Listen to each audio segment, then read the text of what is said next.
走最深的海洋，到那最高高的山，万物都告诉我，这是爱。欢迎收听迦南之声。平安，欢迎收听迦南之声，我是刘应叶牧师。8月19日，你说 You say， 我知道你很委屈。 RPG 我们要祷告的经文记载在耶利米书9章23到24，我们今天的经文也是记载在撒母耳记下10章一整章。我们来看 RPG 是神怎么说，透过耶利米先知怎么告诉我们呢？上主这样说：智者不可夸耀自己的智慧，勇士不可夸耀自己的力气，富人不可夸耀自己的财富。人若要夸耀，应该夸耀认识我，明白我，因为我是上主，我有不变的爱，我执行公道，伸张正义，我喜爱的就是这些，我上主这样宣布了。达密这一位算是学者，也是一个牧者，他曾经这样说：人以为必须先得胜，而后才有平安。不，相反的，我们必须先得着基督的平安，方能得胜。今天经文我们其实就是要来看得胜。关于得胜这件事得胜当然是就有人是不得胜败嘛，胜败。那么怎么样子才是得？怎么样是胜？怎么样是赢？怎么样是输呢？我想我们应该是知道其实在人际之间，要是要讲输赢其实就是全都输了，是吗？人际是这样。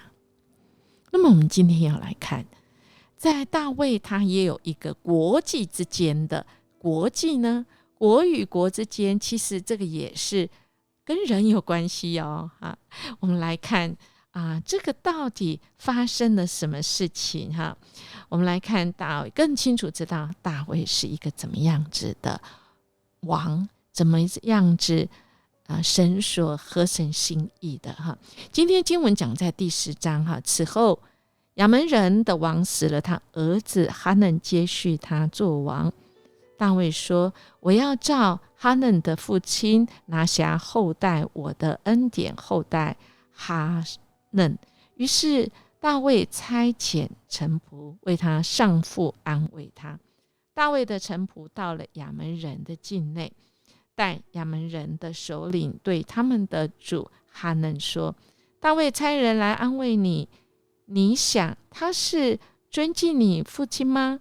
他差臣仆来，不是详查窥探，是要请赴这城吗？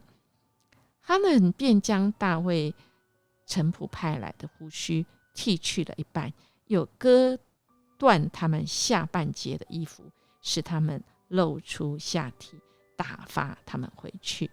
有人告诉大卫，哇，他差人去他就差人去迎接他们，因为他们真的是太丢脸了。大卫原来的好意善意，派遣使者要去安慰这个上父的这个亚扪王哈嫩。但是亚扪呢，我们知道他其实是在约旦河的东岸，摩押的北边。大卫在逃避扫罗追杀的时候，曾经得到亚扪王拿辖的庇护。大卫呢，哀悼拿辖过世，并且感念当年拿辖给他的帮助，同时他也希望和亚扪建立友好关系的外交关系。但是哈嫩不这么想却把他想成说要削弱大卫正在崛起的军事及政治力量，因此他借机想要羞辱大卫的使者。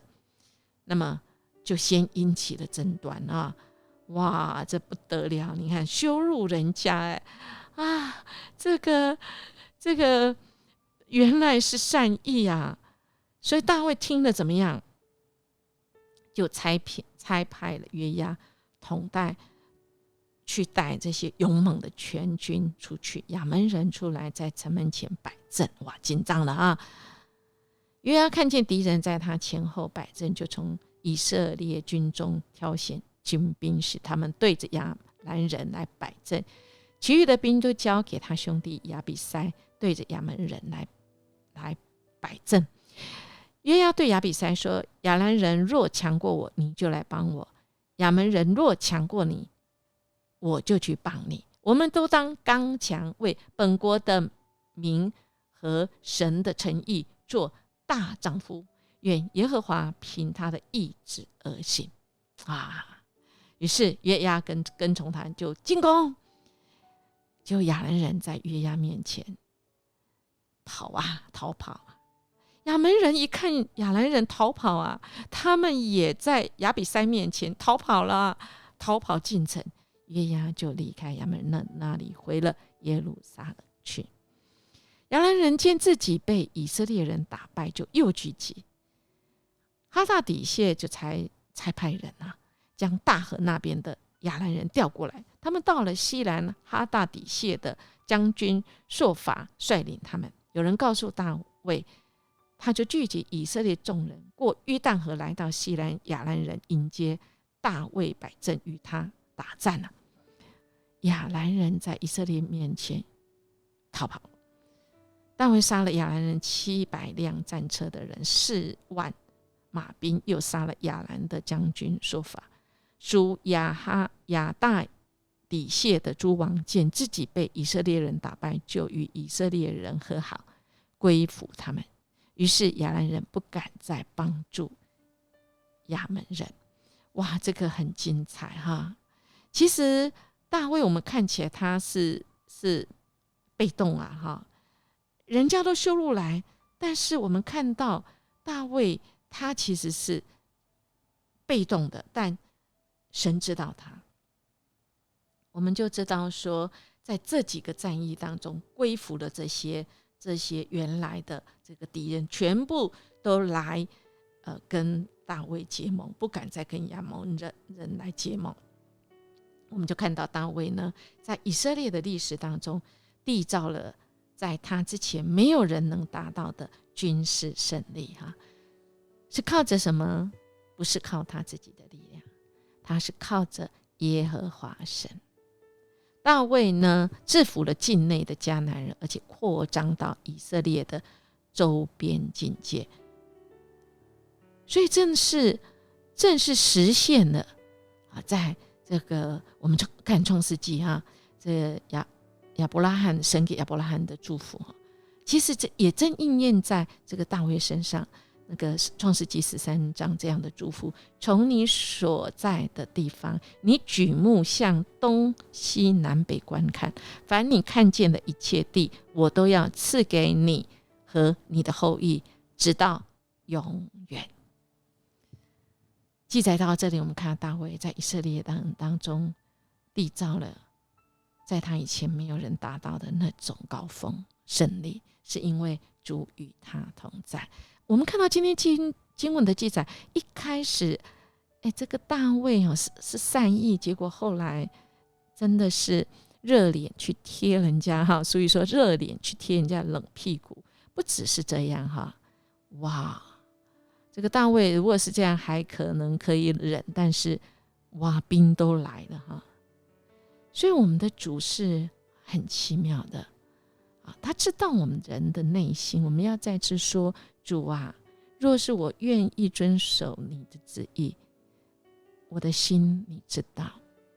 当然我们的心是不是合神心意，还是我们的心本来是有要我们自己要的东西呢很奇妙的正好在8月初很奇妙的我真的是回到我的母会竟然去分享信息真的好看到迦南教会之前我牧养过的青年，他正好开一部新的车要在那边启动啊，我那么巧，从来没有约好，但就那么巧，我一进大门，他也进来，就为他来祷告。那我就想到一件事，我们曾经一起去短宣在花莲短宣的时候，这个青年他正好拿到驾照。我们去短宣的时候其实是很辛苦，需要去采买，因为我们不想给当地的教会负担，所以我们就有人分派，有人这个开车的但是那个教会的福音车是手排档，他才考上驾照。那么我们分2个地方，真的是很忙不是只有同时间2个地方短宣。这个青年他就跟我说，我要开福音车去市场买菜。我说不行因为连我们自己迦南教会的车福音车都要经过鉴定之后我们那时候是需要有长老，有一位长老他看你开车没有问题，你才能开教会的车。我们去了短宣当然不可以。哇，这个青年跟我生气了好几天了，我知道他很受伤，因为他说你就是不相信我，你就是不相信我，即便我已经有驾照，你就是不相信我。为什么某某人他只比我大几岁，为什么他可以开教会的福音车？你看他还昨天去撞到人家另外一间教会的福音车，把人家车子车尾那个给凹倒了。那一间教会短宣的牧师还说，哎呀，撞到没关系啦，就是太没有经验了啦，要多开，不要撞到人就好。你看你传道，你看你就是不相信我。亲爱的弟兄姐妹，其实那时候我还是没有，他这样子抗议，我还是没有让他开。我说孩子，我真的不能让你开，因为这个不是我们的车，我们在这里不能出事，即便我们再怎么样没有人手，还是不能让你开，我们要负责任。你知道吗？我们拗了好几天现在这个青年他那一天8月应该是8月初吧，8月7号那天他真的新车正好第一天上路，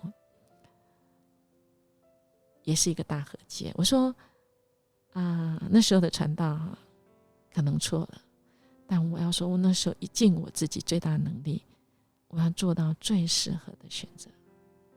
其实我被你气了好久，我其实也觉得很委屈耶他也觉得很委屈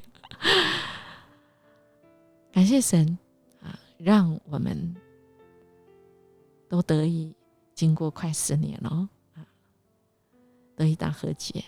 他长大了，现在也要当国立大学的助理教授，还不到30岁，很年轻耶。那么我也在神的面前说，主啊，若是那是我的决定使人受伤害，我要恳求你来恢复他，让他可以得安慰，他的内心的伤求神你自己来医治。但你知道我的心，你知道我心，就像今天大卫一样。好不好？我们今天听一首歌，这一首歌如果你在服事当中你觉得很受伤，音乐牧师要邀请你来听这首歌。这首歌是一个会友写给牧者的，或者是写给一位正是像你因着神而心里委屈，而这位神知道，真的他知道，他要安慰你，因为他知道我们的委屈，他要鼓励我们。人的问题交给神吧，我们的神是够信实的，他真的知道我们，他知道，这就够了。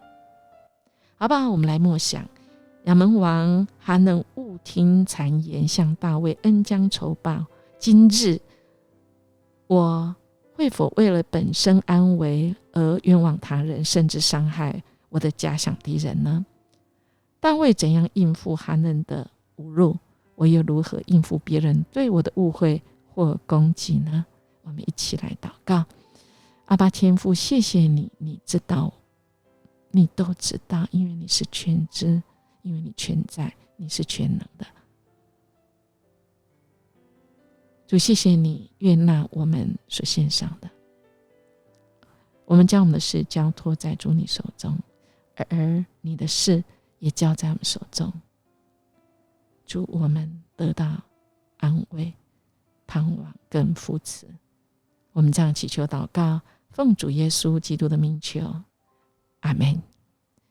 音乐牧师祝福您，神知道你，神知道你，我们放心吧。我们明天见哦。万物都告诉我，万物都告诉我，万物都告诉我，神是爱。